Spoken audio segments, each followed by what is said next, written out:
Bom dia, irmãos. Estamos começando mais um culto, apesar da distância, estamos juntos aqui. E eu anseio, creio que vocês também, pelo dia que teremos isso daqui lotado mais uma vez. Mas enquanto não podemos realizar isso, temos a tecnologia e agradecemos a Deus por isso. Falando em agradecimento, eu queria ler com vocês, neste momento de ação de graças, o texto de Isaías 41, de 17 a 20. O texto diz: O pobre e o necessitado buscam água e não a encontram. Suas línguas estão ressequidas de sede, mas eu, o Senhor, lhes responderei. Eu, o Deus de Israel, não os abandonarei. Abrirei rios nas colinas estéreis e fonte nos vales. Transformarei o deserto num lago e o chão ressequido em mananciais. Porém no deserto o cedro, a acácia, a murta e a oliveira. Colocarei juntos no ermo o cipreste, o abeto e o pinheiro, para que o povo veja e saiba, e todos vejam e saibam que a mão do Senhor fez isso, que o Santo de Israel o criou. Nós somos chamados agora a olhar e agradecer a Deus, porque Deus é um Deus que sustenta o seu povo. Deus é um Deus que dá água ao que tem sede, que sustenta o necessitado. Deus é um Deus que cumpre suas promessas. Deus é um Deus que prometeu boas novas e as cumpre. Deus é um Deus que nos dá boas notícias em meio a um caos no mundo. Vamos agradecer a esse Deus. Senhor nosso Deus, nós te agradecemos por podermos mais uma vez nessa manhã te adorar e te cultuar, apesar da distância. Nós te agradecemos porque em meio a tantos problemas o Senhor tem nos sustentado. Nós agradecemos porque podemos olhar para o Antigo Testamento, para o sustento que o Senhor dava para o seu povo, entender que aquele mesmo Deus é o nosso Deus hoje, Senhor. E agradecemos porque em Cristo Jesus podemos nos relacionar contigo e ter essa boa notícia, Senhor. Essa boa notícia de que dias melhores virão. Em nome do Filho Jesus que nós oramos. Amém.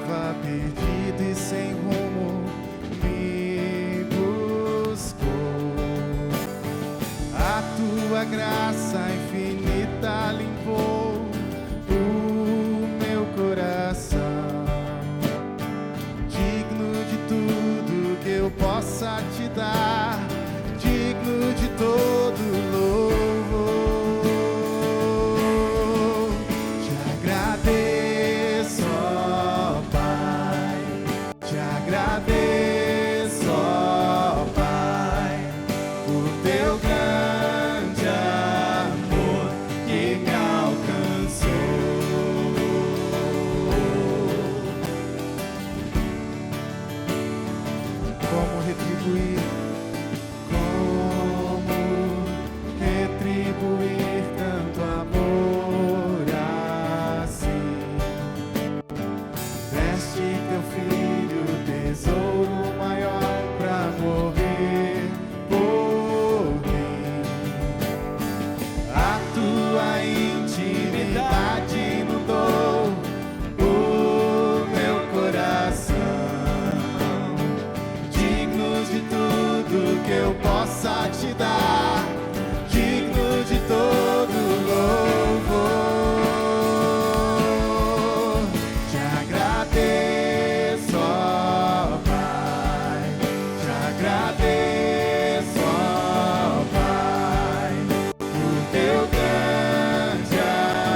adoramos, é o Rei da Glória, Ele é o Rei dos Reis. Maravilhosa graça, amor que me alcançou, tomou o meu lugar, levou a minha cruz. Você se entregou para que eu fosse livre. Oh, Jesus, eu canto pelo que fez por mim.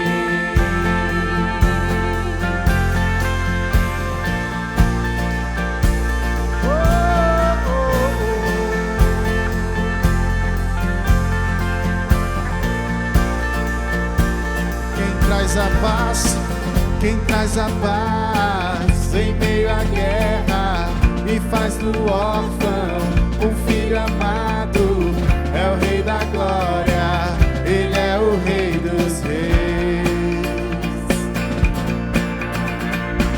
E quem governa com sua justiça, sol da verdade que me ilumina, é o Rei da Glória, Ele é o Rei dos Reis. Maravilhosa graça, amor que me alcançou, tomou o meu lugar, levou a minha cruz. Você se entregou para que eu fosse livre. Jesus, eu canto pelo que fez por mim. Oh, oh, oh. Oh, oh, oh. Oh, oh, oh. De novo. Digno é o Cordeiro de Deus, digno é o Rei que a morte venceu. Digno é o Cordeiro de Deus, digno é o Rei que a morte venceu. Digno é o Cordeiro de Deus, digno é o Rei que a morte venceu. Digno é o Cordeiro de Deus. Oh, maravilhosa graça, amor que me alcançou,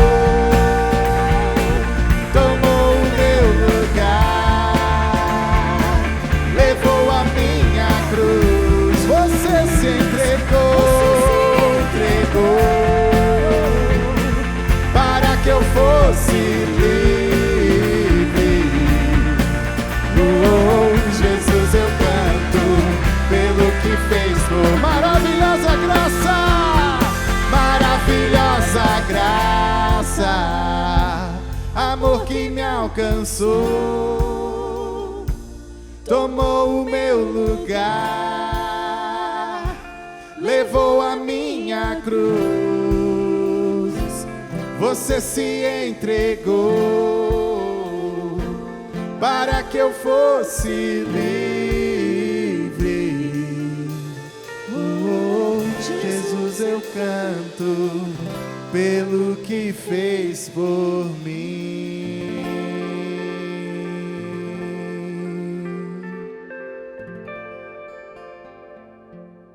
Esse é o momento do nosso culto separado para nossa reflexão. Um momento onde a gente vai pedir perdão pelos nossos pecados.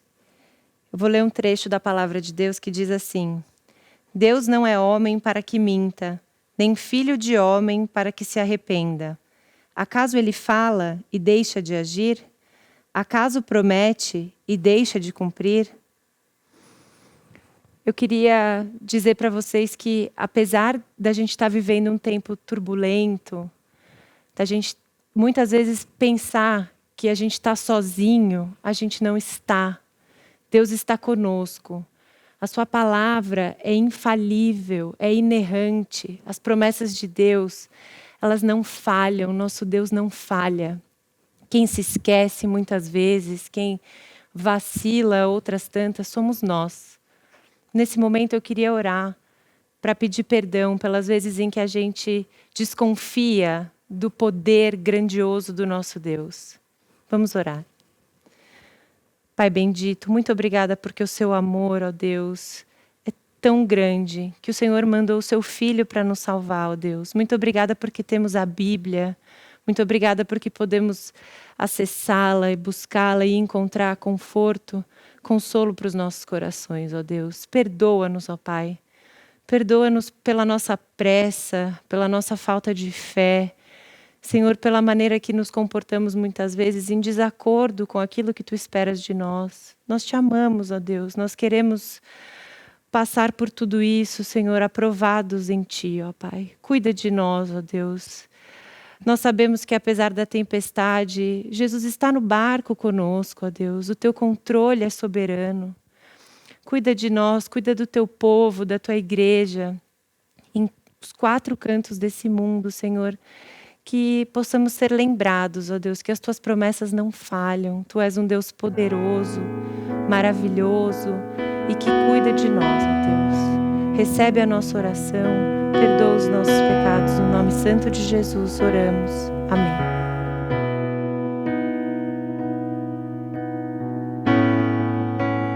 Todos necessitam de um amor perfeito, perdão e compaixão. Todos necessitam de graça e esperança, de um Deus que salva.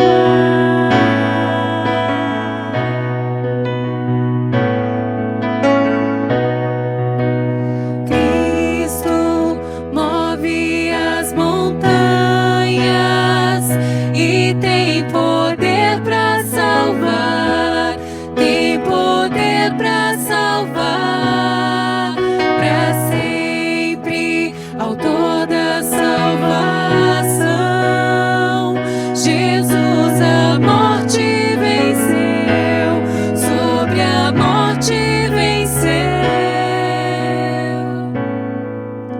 Me aceitas com os meus medos, falhas e temores. Enches meu viver, a minha vida entrego pra seguir teus passos. A ti me rendo.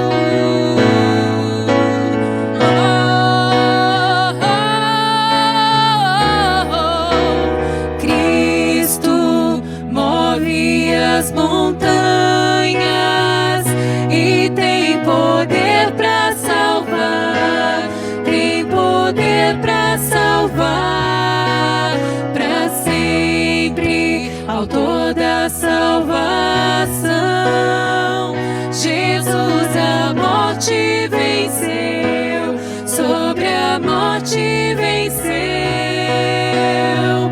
Possa o mundo ver brilhar a luz.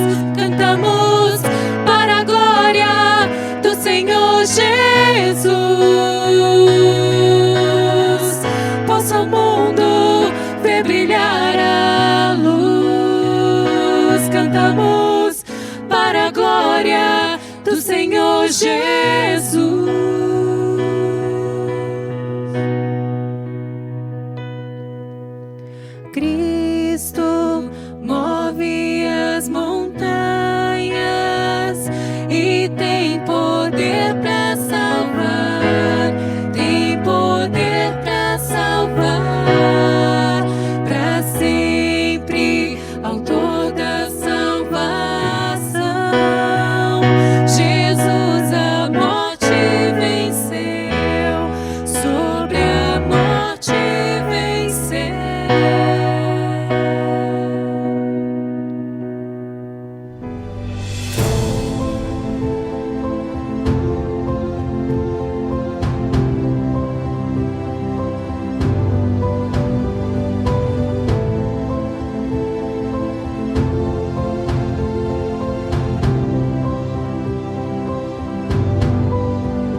Bom dia, irmãos, bom dia, irmãs. Estamos no meio de uma série no livro de Lucas chamado Filho do Homem. Na semana passada nós aprendemos a respeito de Jesus, cheio do Espírito Santo e guiado pelo Espírito Santo até o deserto para ser tentado. E hoje nós aprenderemos a respeito de um Jesus, também cheio do Espírito Santo, iniciando a sua obra, o seu ministério, a sua vocação. Se você está com a sua Bíblia, por favor, abra no livro de Lucas, no capítulo 4, a partir do verso 14, eu quero ler com vocês alguns versículos. Se você não a tem, é só acompanhar conosco no monitor. A palavra de Deus diz assim: Jesus voltou para a Galiléia no poder do Espírito, e por toda aquela região se espalhou a sua fama. Ensinava nas sinagogas e todos o elogiavam. Ele foi a Nazaré, onde havia sido criado, e no dia de sábado entrou na sinagoga, como era o seu costume, e levantou-se para ler. Foi-lhe entregue o livro do profeta Isaías. Abriu e encontrou o lugar aonde está escrito: O Espírito do Senhor está sobre mim, porque ele me ungiu para pregar as boas novas aos pobres. Ele me enviou para proclamar a liberdade aos presos e recuperação da vista aos cegos, para libertar os oprimidos e proclamar o ano da graça do Senhor. Então, ele fechou o livro, devolveu o assistente e assentou-se. Na sinagoga todos tinham os olhos fitos nele, e ele começou a dizer-lhes: Hoje se cumpriu a escritura que vocês acabaram de ouvir. Oremos. Pai, fale conosco, porque nós precisamos da Tua palavra, nós carecemos da Tua voz. Ajude-nos todos os dias a colocá-la em prática, no nome do Teu Filho amado Jesus. É que eu oro e digo amém. Esse momento da quarentena, momento de crise, momento de muitas reflexões, às vezes até reflexão demais, alguns artistas se juntaram para poder compor uma música que eu trouxe para vocês, alguns versos, e minha filha me apresentou. E essa música tem tudo a ver com o sermão e com o desejo, talvez, de expressar alguma coisa que tem sido senso comum em todo mundo, que é a esperança de dias melhores, é a esperança de um amanhã, é a esperança de uma renovação. Essa música que é chamada Lean on Me, é uma música canadense, com todos os artistas canadenses, pelo menos os principais. Ele diz o seguinte, essa música: às vezes, em nossas vidas, todos nós temos dor, todos nós temos a tristeza, mas se formos sábios, sabemos que sempre há um amanhã. Por favor, engula seu orgulho. Se eu tiver algo que você precise, porque ninguém pode suprir suas necessidades se você não as mostrar. Às vezes em nossas vidas, ele repete e diz assim: todos nós temos dor, todos nós temos tristeza, mas se formos sábios, nós saberemos que sempre há um amanhã. Quando esses artistas cantaram essa música, se eu não me engano, em abril, já tem uns 3 a 4 milhões de views ou likes sobre essa canção, que é uma canção que significa confia em mim. Fala a respeito de uma necessidade que nós temos de confiança, porém, às vezes, por causa do orgulho, nós não abrimos o coração e nem contamos para as pessoas que nós estamos precisando de ajuda. Nós somos, talvez, prepotentes, ou talvez até com vergonha, de dizer que a gente está precisando de alguma coisa, que a gente carece de algo. Se vocês olharem essa canção, talvez seja a minha canção, talvez seja a sua canção. Lembra também aquela canção que o salmista dizia, de onde vem o meu socorro? Se eu olho para o monte, da onde é que ele vem? Todas as vezes que nós pensamos a respeito de um amanhã ou de dias melhores, talvez algumas das coisas perturbam o nosso coração, principalmente quando nós vivemos hoje num momento de fake news. Quer saber de onde vem de fato essa informação? De onde vem essa boa notícia? Ok, essa música diz a respeito de um novo amanhã, que eu preciso confiar, que eu preciso pedir ajuda, que eu preciso reconhecer a minha necessidade ou as minhas necessidades, mas de onde ela vem? De qual instituição, de qual organização, de qual país esse ano maravilhoso que a gente está esperando, que ainda nem começou, né? Talvez acho que a gente tenha falado com alguns amigos que esse ano deveria não valer, né? 2020 deveria começar ano que vem. E a gente está realmente esperando dias melhores, mas talvez a gente pergunte, no momento em que o mundo vive uma guerra de narrativas, de várias mentiras, a gente tem dúvida das suas fontes. E não só isso, a gente também tem dúvida nesse tempo de que os privilegiados recebem muito mais. Para quem é essa boa nova? Para quem é essa boa notícia? Para quem que a gente tanto espera? E se não bastasse essas duas questões, outra questão, outras questões nós também carregamos, às vezes de formas implícitas, sobre, por exemplo, sobre quem ou sobre o que é esta notícia. E, por fim, para quando é esta notícia? Quando isto vai acontecer de fato? Isso talvez sejam perguntas que nós temos feitos a respeito daquilo que nós tanto esperamos, que são nada mais nada menos que um amanhã muito melhor do que o hoje.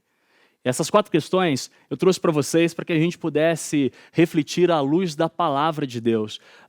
Olhar de novo para os versos que nós lemos, e Lucas narrando a Teófilo, ele começa a dizer o seguinte, que Jesus, cheio do Espírito Santo, de novo ele vai mencionar isso, ele era muito conhecido, ele estava se tornando conhecido por causa de uma coisa interessante, que era a respeito dos seus ensinamentos. Não era a respeito de uma pirotecnia gospel, mas era a respeito da leitura da palavra de Deus e a respeito do ensinamento da palavra de Deus. A fama dele tinha se espalhado. E aí ele vai para a sua cidade, a cidade de Nazaré, uma cidade rural, numa igreja pequena, uma igreja rural. Não era uma cidade cosmopolita, como São Paulo é, como outras grandes cidades são, mas era uma cidade composta por pescadores, por agricultores, por fazendeiros, entre outros que trabalhavam na agricultura. E naquele momento Jesus escolheu fazer aquilo que ele sempre fazia numa igreja e numa cidade que talvez ninguém daria valor.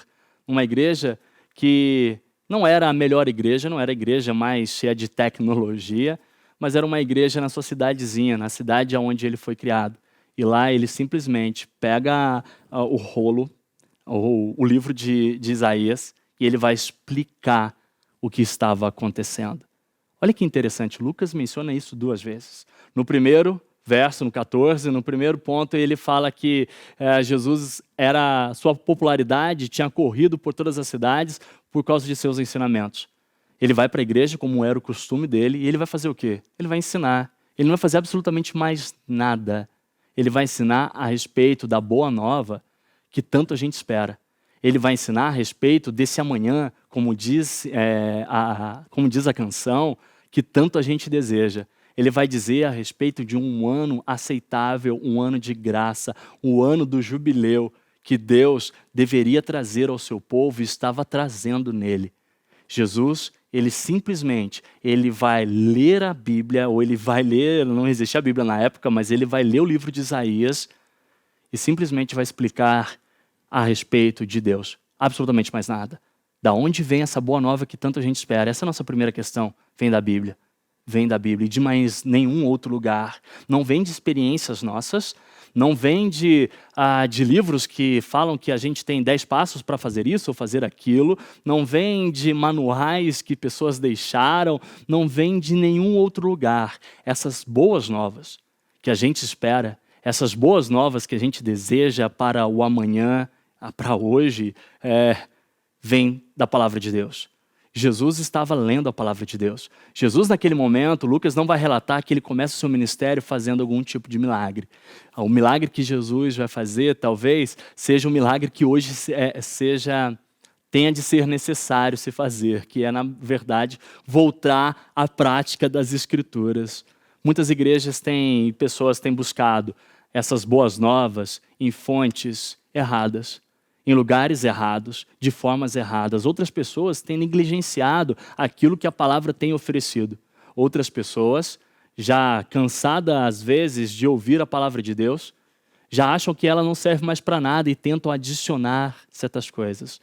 Outras pessoas tentam talvez tirar certas coisas dela. E o que nós vivemos? Nós vivemos uma fé fundamentada em fake news. Nós vivemos uma fé fundamentada em narrativa de homens. A gente vive uma fé fundamentada em experiências próprias, que não serve mais para ninguém, nem para nós serve de fato. A gente tem esquecido daquilo que aconteceu 500 anos atrás, que era aquela revolta, aquela revolução protestante, que dizia a respeito da sola escritura. Eu sei que essa palavra é para você que é cristão. Essa palavra é para você que é cristão. Aonde a gente tem buscado essa boa notícia que tanto a gente espera.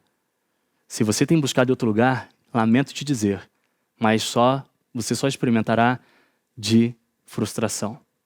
Você vai ver tão afoito, querendo boas notícias, querendo um mundo melhor, querendo uma vida melhor, e quando você não obtém, você vai experimentar de uma dor tão grande, porque você gastou tanta energia nisso para tentar promover algo que você pudesse regozijar e se alegrar, ao ponto que isso vai doer da mesma proporção ou até mais da energia investida nisso tudo. Talvez é por isso que muitas pessoas têm andado cansados, sem esperança, ou machucados até pela palavra esperança, mas o problema não é a esperança. O problema é aonde nós colocamos a esperança.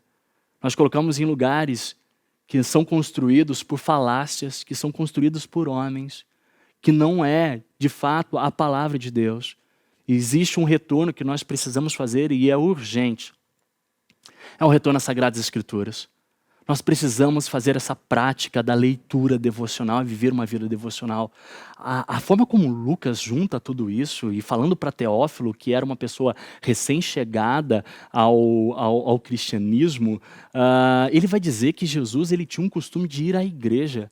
Jesus tinha um costume de ir a uma igreja. Numa época em que hoje as pessoas odeiam ir à igreja. Jesus tinha o prazer de estar lá e de aprender e de ensinar a respeito de algo que ele sabia e que nós, no fundo, sabemos que traz realmente grandes mudanças em nossos corações. Hoje, a cada vez mais que passa, menos e menos pessoas têm se interessado nas leituras devocionais. Nós somos muito consumidores. Nós queremos consumir coisas que já transformam a gente. Sabe aquelas dietas, aqueles aplicativos que você fala como emagrecer rápido em um dia? A gente quer fazer isso com a palavra de Deus. A gente perdeu o prazer de alimentar nela. A gente perdeu o prazer de viver um processo. A gente perdeu o prazer da caminhada cristã. A gente é imediatista. E a gente quer coisas que já façam um efeito, sim, nos primeiros 5 minutos. Nos primeiros 5 minutos, enquanto a palavra de Deus é algo que deve ser ruminada, deve ser pensada, refletida, precisa-se ter prazer nela.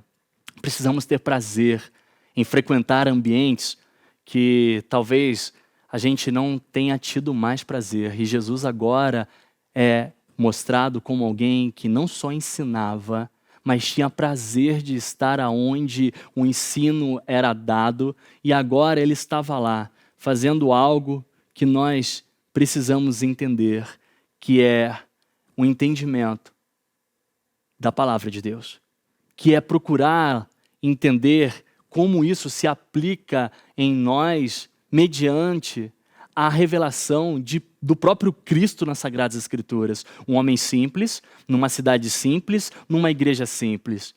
E daquele lugar, daquele ambiente, de Jesus, da palavra de Deus, estava vindo as boas notícias. As boas notícias eram um ano novo, um novo ano, um novo amanhã, um ano de graça, um ano de graça. De novo, de onde vêm as Sagradas Escrituras? Desculpa, de onde vêm as boas notícias? As boas notícias vêm das Sagradas Escrituras. Não esqueçam, cuidado para não viver uma vida baseada em fake news, porque aí só haverá frustração. Isso nos leva ao nosso segundo ponto. Para quem são essas boas notícias? Para quem elas são? Será que a gente vive num momento em que de foros privilegiados para todas as pessoas? Para quem elas são? Já que a gente vive num momento em que alguns recebem mais do que outros, de que alguns são mais privilegiados, seriam essas boas notícias para esse grupo de pessoas?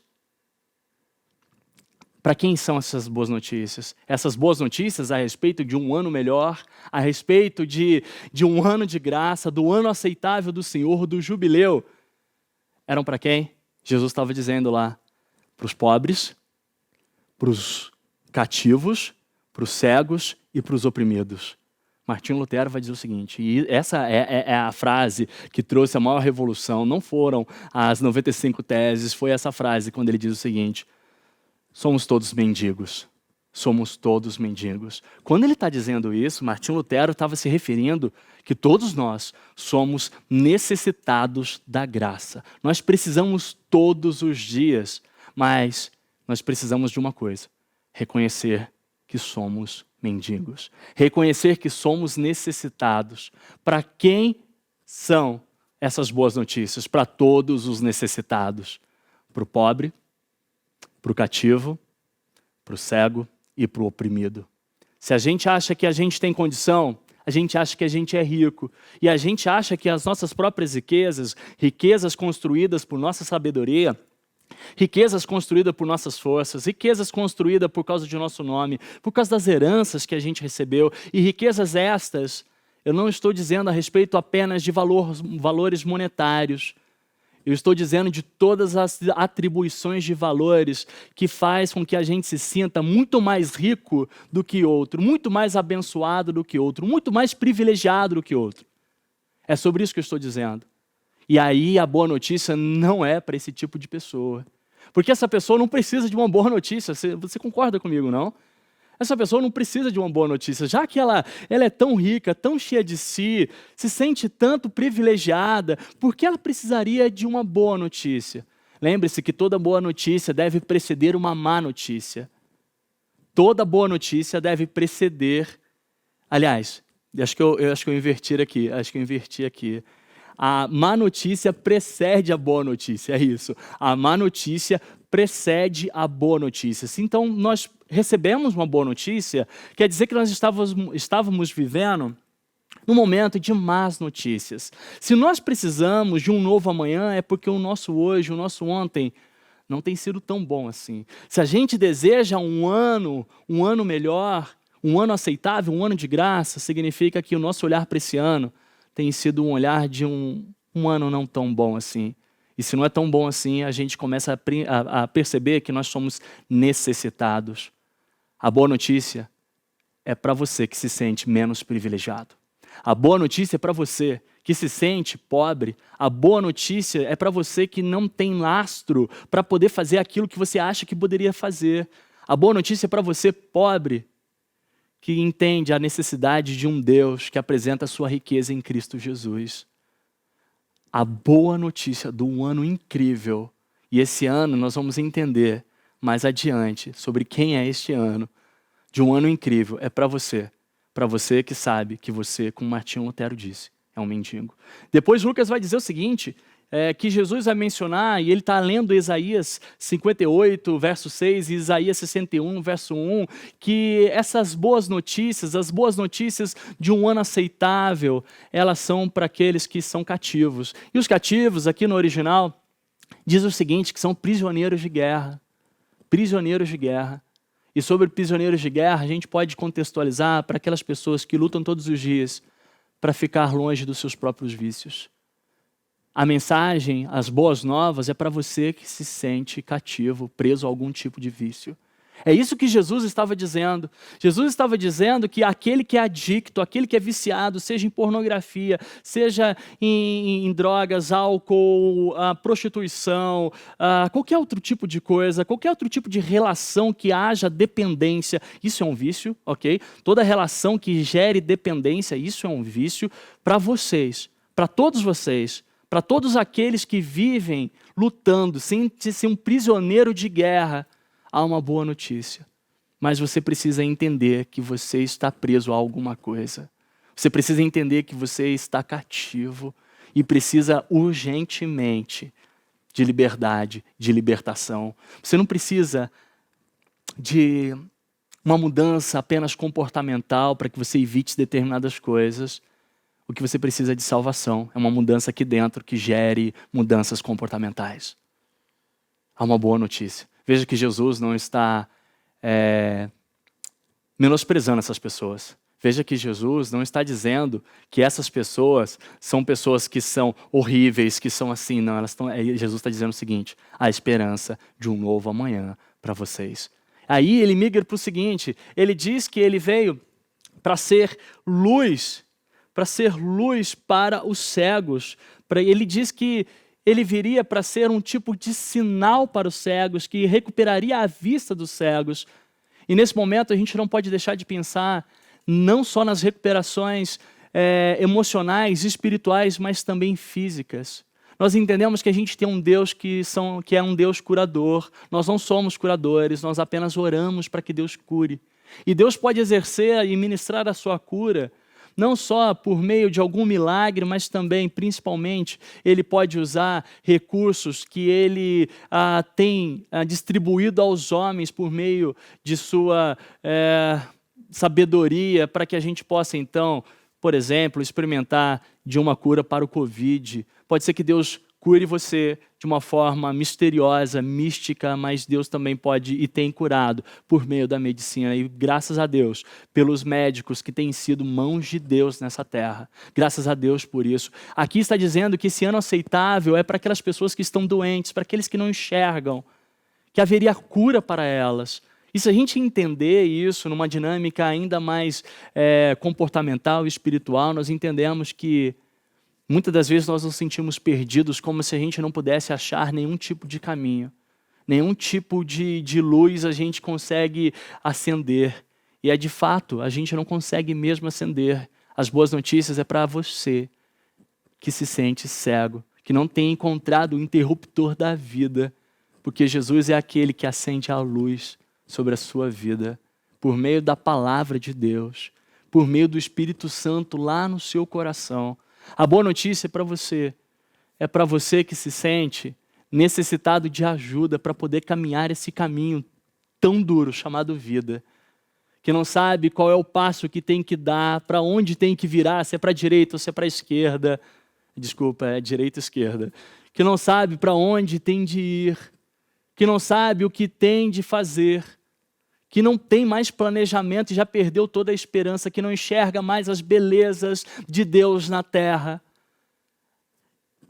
Há esperança para você, há uma recuperação de vista, uma recuperação de um olhar diferente para todos aqueles que têm olhado este mundo, embora passando por um problema muito grande, mas olhado sem esperança alguma. Há uma mudança de perspectiva para você que tem visto e tem parado de ver as cores belas desse mundo no meio de uma confusão, que tem parado de ver o próprio Deus neste mundo e tem achado que este mundo tem ido de mal a pior porque Deus abandonou ele. Há uma recuperação de vista para todos vocês que perderam a beleza no próximo, que já não veem mais beleza nos seus cônjuges, nos seus filhos, em amigos, em familiares.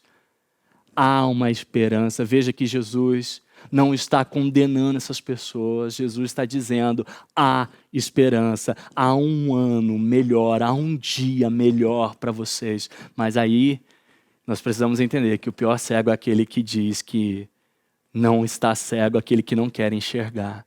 Nós precisamos reconhecer a nossa cegueira. Nós precisamos reconhecer que nós precisamos de luz em nossos caminhos. Nós precisamos reconhecer.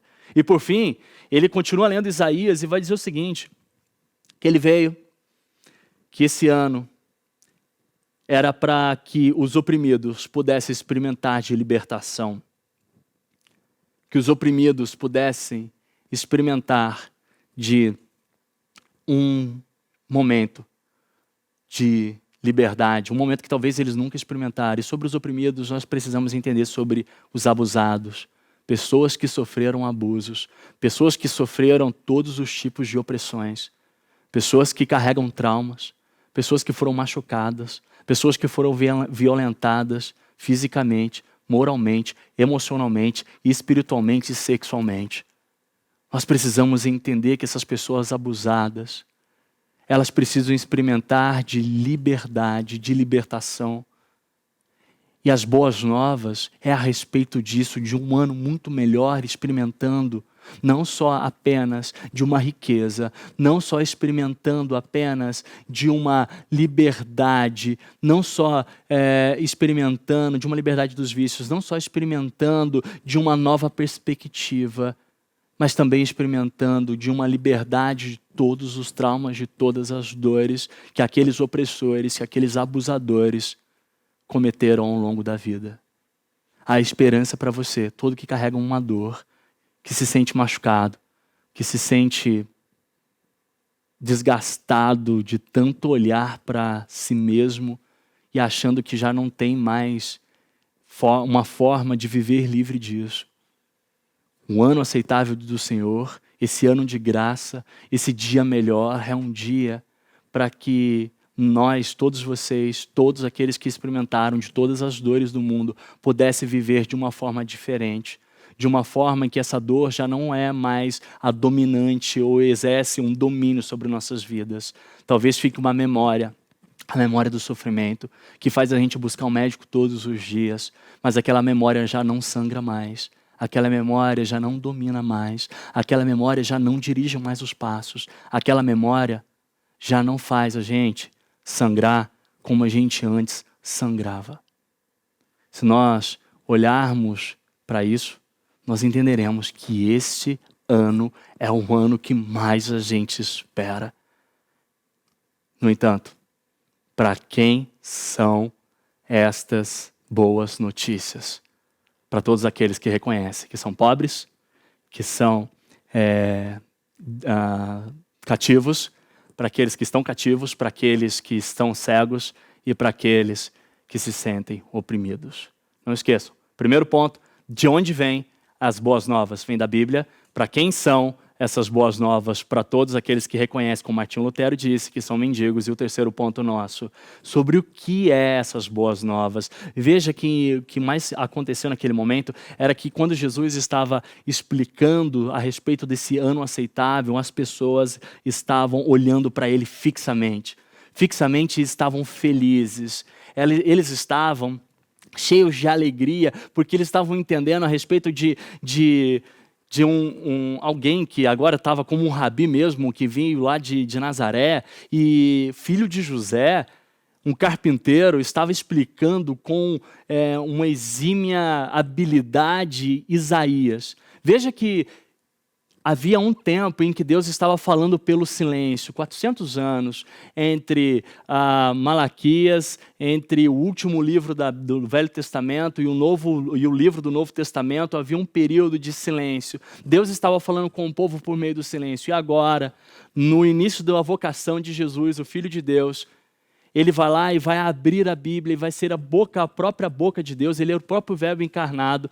E aqueles que estavam na igreja estavam tão cheios de alegria porque estavam ouvindo de uma forma que nunca tinham ouvido. E a explicação daquelas palavras entrando no coração. Lucas vai fazer questão de dizer que as palavras que saíam da boca de Jesus eram cheias de graça.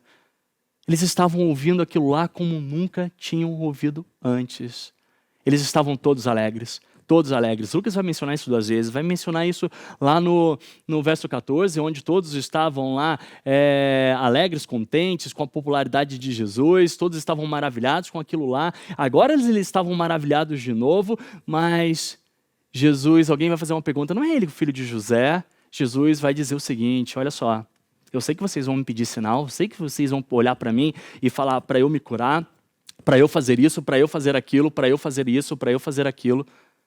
Mas deixa eu dizer para vocês, a graça não se pede, a graça se recebe. Deixa eu dizer para vocês, não existe uma relação de senhorio entre vocês e Deus.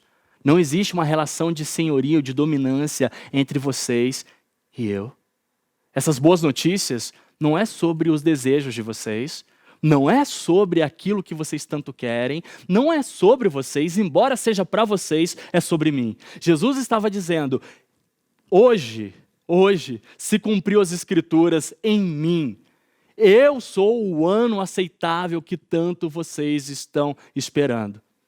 Essas boas notícias não eram a respeito de uma mudança social por causa de um Deus que também faz isso, mas por causa de apenas um anseio dos homens. Mas essa mudança era uma mudança dentro do coração, partindo da fé de que aquele homem, o filho do carpinteiro, Jesus de Nazaré, naquela igreja simples, ele naquela cidade rural, Ele era o Filho de Deus, ele era o ano aceitável, ele era o ano de graça, ele era a vida de graça que todos os oprimidos, que todos os pobres, que todos os cegos, que todos os cativos poderiam viver. Sabe o que acontece? Aquelas pessoas que estavam maravilhadas ficaram com raiva e tentaram empurrar Jesus de um penhasco. É assim que Lucas vai terminar essa perícope, esse ensinamento. Essas pessoas estavam desprezando. No mesmo tempo que eles estavam amando Jesus, agora eles estavam terminando aquilo lá, aquela cena, tentando matar Jesus, linchá-lo e jogá-lo de um penhasco. O que eu quero dizer aqui, nesse ponto, sobre quem que é sobre Jesus, é sobre a graça. Uma coisa a gente precisa aprender. Ou a graça nos leva a ser um adorador, alguém que entendeu a mensagem, essas boas novas e tornou-se grato, ou a graça nos leva a ser um hater, alguém que odeia, alguém que tem raiva. Para aquelas pessoas, a graça, aquelas palavras de graça, que antes estavam trazendo alegria, agora virou um sinal de raiva. Ou a graça nos leva à adoração, ou a graça nos leva a ser pessoas que odeiam. Porque a gente vai perceber que nós não podemos fazer nada, nós não podemos abrir os nossos olhos, que nós não podemos conferir riquezas e estabelecer mais privilégios a nós mesmos, que nós não conseguimos sair de todos os vícios de nossas vidas sozinhos, que nós não conseguimos, se nós não conseguimos livrar de uma vida de abuso e das dores que marcaram nossas vidas sozinho. A graça mostra que alguém faz isso por você. A graça é isso. Por isso que John Stott dizia que o orgulho tropeça na graça. O orgulho tropeça na graça. De novo, a graça é a respeito de um Deus que enviou Cristo Jesus para se tornar um ano aceitável para todos aqueles que reconhecem a necessidade disso. Sobre quem é? Sobre Jesus. Por fim, para quando é? Nós somos pessoas imediatistas, nós somos pessoas para ontem, nós somos pessoas que queremos essa transformação agora, nós somos pessoas que ao ouvir essa canção, nós queremos que essa canção termine aqui, que o amanhã seja hoje. Nós queremos isso, né? Eu comecei essa mensagem dizendo que a gente espera sempre um novo amanhã. A gente tem dor, mas a gente ainda espera um novo amanhã que a gente pode confiar. E para nós, pessoas ansiosas como eu, a gente quer que o amanhã se torne hoje. E a pergunta é para quando essas boas notícias, para quando é? Eu quero te dizer o seguinte, é para hoje. Se você é imediatista, se você é uma pessoa ansiosa, tá aí a resposta que você tanto precisa, que tanto deseja. É para hoje. Jesus vai terminar o sermão dizendo o seguinte, ele vai entregar o livro para o seu assistente. Ele entrega o livro de Isaías. E talvez o assistente lá enrolando aquele livro todo, devolve lá, pega num banco, senta no banco e diz assim, olha o sermão dele. Depois de ler o profeta, depois de ter lido a palavra de Deus, o sermão de Jesus é o seguinte, hoje se cumpriram as escrituras, hoje se cumpriram aquilo que vocês ouviram, hoje, é aqui agora, é hoje, é para vocês, nesse exato momento. Vocês não precisam deixar para amanhã, é hoje. Vocês não precisam achar que o amanhã vai vir depois de amanhã, que vai vir um outro dia. Um amanhã pode chegar hoje. Vocês não precisam achar que o amanhã é para quando você tiver disponibilidade, para quando você tiver propício a receber. Não, o amanhã é para hoje, é para agora. É só você ouvir essa palavra como você nunca ouviu. É só você confessar que você é realmente o necessitado. É só você entregar-se totalmente como um pobre se entrega aos cuidados de alguém. Como um cativo se entrega para que seja libertado. Como um cego se entrega para poder ser guiado. Como um oprimido se entrega para experimentar a liberdade. Hoje, aqui e agora. Independente daquilo que você esteja vivendo. É só você acreditar, como você nunca acreditou, que esse ano que você tanto espera é o Senhor Jesus Cristo. Oremos. Pai, obrigado, porque a Tua palavra tira de nós expressões que a gente nem consegue dizê-las, mencioná-las, pois nós percebemos que muitas vezes andamos com pessoas que não necessitamos, mas hoje, nesse exato momento, nós confessamos a nossa necessidade. Hoje e agora, nós dizemos ao Senhor que nós precisamos disto, que nós não queremos deixar para amanhã, mas que nós queremos para hoje. Peço que o Senhor ajude, toque os corações de todos que estão ouvindo.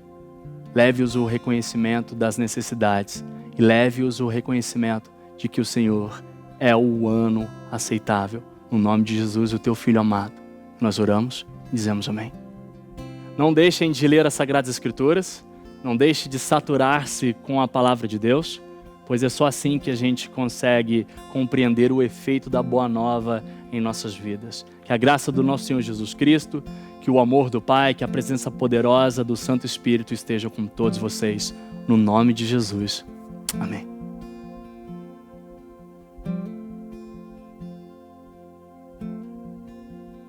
Quando a paz, como um rio, surgir em meus caminhos, ou tristezas como as ondas do mar vierem sobre mim, quando o mal me atacar com as suas tentações, lembrarei que com Cristo estou em meio às aflições. Seja qual for minha sorte, tu me ensinaste a dizer: está tudo bem, a minha alma está tão bem. Está tudo bem, a minha alma está bem. Meu pecado não em parte, mas no todo pago foi por tua graça e amor sem igual. Louvado és tu, Jesus. E Senhor, logo o dia virá em que as nuvens se abrirão e por toda a terra se ouvirá que o teu nome é salvação. Seja qual for minha sorte, tu me ensinaste a dizer: está tudo bem, a minha alma está tão bem. Está tudo bem, a minha alma está bem. E Senhor, logo o dia virá em que as nuvens se abrirão e por toda a terra se ouvirá que o teu nome é salvação. Está tudo bem, a minha alma está tão bem. Está tudo bem, oh, a minha alma está bem. Está tudo bem, a minha alma está tão bem. Está tudo bem, a minha alma está bem. Tudo bem, tudo bem.